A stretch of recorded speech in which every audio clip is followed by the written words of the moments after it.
Hello guys, welcome to my YouTube channel. In this video I'll be showing you guys how to make your cursor or your pointer appear on your webOS smart TV. This is usually in LG or any other webOS TV. Like in this video I'm going to be using the MIUI TV because it uses the webOS smart.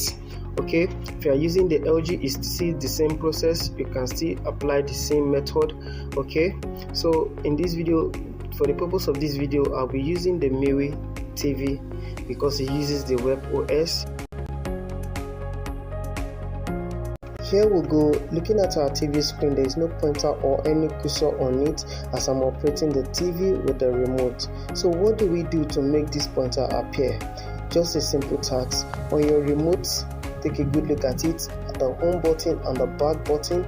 All you need to do is just to hold the home button and the back button simultaneously.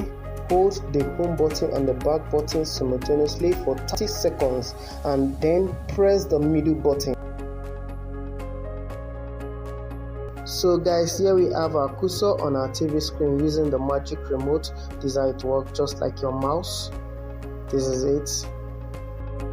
You can also use this process to off and on the cursor anytime you wish.